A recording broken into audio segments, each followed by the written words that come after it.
Otep à tous, bien-aimés frères et sœurs. Je vous ai parlé dans une précédente vidéo des avantages de la signature des accords miniers entre les États-Unis et la RDC.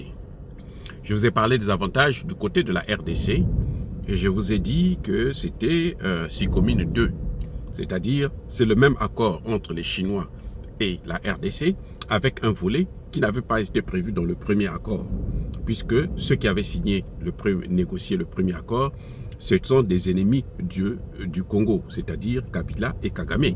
Donc cette fois-ci, c'est un Congolais qui signe des accords, alors il a prévu un volet sécuritaire, ce qui est plus important aujourd'hui pour arrêter l'hémorragie dans l'est du Congo où on compte déjà plus de 20 millions de morts. Mais cette fois-ci, je vais vous parler de l'avantage de ces accords pour les États-Unis. Je l'ai déjà dit aussi dans une de mes précédentes vidéos que les États-Unis ne peuvent pas ne pas signer cet accord. C'est une aubaine, c'est une opportunité, c'est une chance pour les États-Unis d'avoir cet accord. Parce que cet accord permet aux États-Unis de se ravitailler en minerais stratégiques. Ça, c'est un. Deux, ça permet aux États-Unis de se positionner dans les rivalités politiques et géopolitiques internationales. Ce qui revient à dire que ces accords miniers concernent trois éléments importants. D'abord, ce sont les minerais. Ensuite, c'est le pouvoir. Et puis, ce sont les opportunités. Vous avez des minerais, on parle ici du gallium, du germanium, de l'antimoine, de lithium, du cobalt, du coltan, et ainsi de suite. Ces minerais, la Chine actuellement contrôle 70%, notamment du coltan, cobalt, 70% dans le monde. Donc, y compris ce qu'il y a en RDC. Et la RDC à elle seule, c'est les 70 à 80% des réserves du monde. Donc pour les États-Unis, c'est un contrat d'une importance capitale, prioritaire même. C'est pour ça d'ailleurs que même les Elon Musk ne peuvent pas s'opposer à ça, malgré leur esprit raciste, ou celui ou même Donald Trump lui-même, qui disait que les Africains, l'Afrique, ce sont des trous de cul. Ils ne peuvent pas se passer de ça. Vous voyez là où je veux en venir. Les Chinois ont, depuis, avec la guerre des tarifs douaniers que Donald Trump a déclenchée, ils ont stoppé l'exportation des terres rares. Mais ces terres rares que la Chine a stoppé l'exportation, pour la plupart, il y en a aussi en RDC.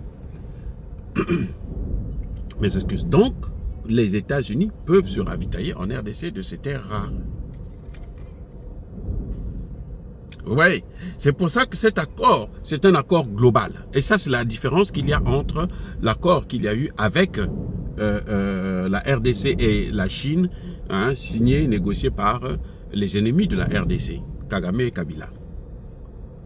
Parce que ici, nous avons l'économie qui est dedans, nous avons les infrastructures qui est dedans, nous avons, qui sont dedans plutôt, nous avons l'agriculture qui est dedans, nous avons l'énergie, nous avons...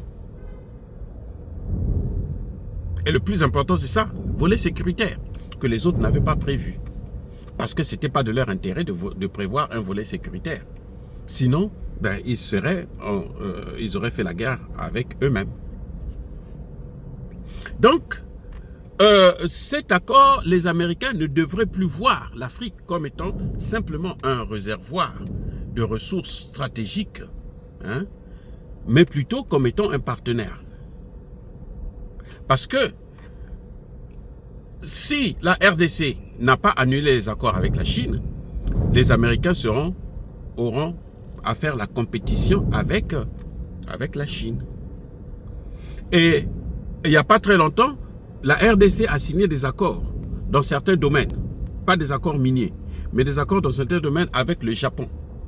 Donc le Japon est en train de rentrer aussi dans le marché là. J'espère que Tshisekedi va aussi avoir des accords avec la Russie pour faire rentrer tout ce monde-là dans le marché. Parce que c'est la concurrence qui est importante pour nous.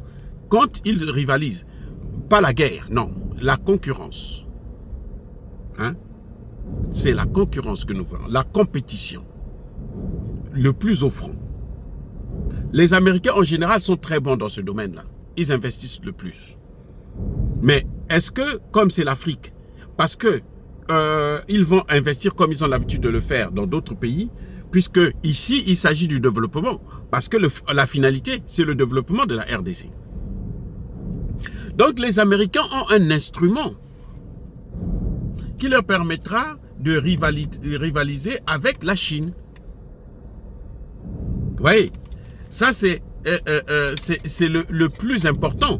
Et les États-Unis montrent déjà que c'est très important puisqu'ils sont en train de marginaliser certains pays qu'ils ont marginalisé, par exemple le Congo-Brazzaville. En fermant leur ambassade au Congo-Brazzaville, ils ont marginalisé le Congo-Brazzaville. Ça, c'est déjà, c'est un fait. Vous voyez? Donc, je crois que c'est là le grand avantage pour les États-Unis. C'est qu'ils ont maintenant un instrument pour mener la concurrence avec la Chine, pour ne pas se laisser dominer par la Chine dans un certain domaine. En tout cas, à un certain niveau. Parce que la RDC n'est pas une fin en soi. C'est pas tout ce qu'il y a dans le... La RDC ne va pas faire que les États-Unis puissent être aujourd'hui autonomes. Parce que la RDC n'appartient pas aux Américains. À moins que ça soit une colonisation. Ce qu'il faut craindre d'ailleurs. Si c'est la colonisation, là, les accords là, ne servent à rien. Vous voyez? Donc, je crois que c'est très important d'en arriver là. Et puis d'apporter la solution aux grands problèmes de la RDC et notamment et aussi des États-Unis qui sont en compétition avec des géants de ce monde qui ont pratiquement un avantage sur eux. Ça permettra la création d'emplois, ça permettra la baisse des coûts de production, ça permettra le transfert de technologie et donc c'est une importance pour nous qui est capitale. Les Chinois ne faisaient pas le transfert de technologie, ils prenaient tout, ils amenaient. Cette fois-ci, ils seront obligés de faire le transfert de technologie et ils seront obligés de transformer ces matières sur place. Puisque les Américains viennent avec ce qui a permis aux Américains d'obtenir ces accords-là. C'est parce que les Américains ont dit qu'eux, ils vont transformer sur place certaines matières premières. Oui, donc il y aura un transfert de technologie qui est prévu là, ce que la Chine n'avait pas prévu. Bien entendu, parce que s'ils prévoyaient ça, eh ben, tôt ou tard, les Rwandais, les Tutsis devraient perdre. Parce que de toutes les façons, le Congo a tellement de cadres pour avancer, pour créer, pour accompagner le développement, que si on leur donne les moyens, le développement, il est assuré.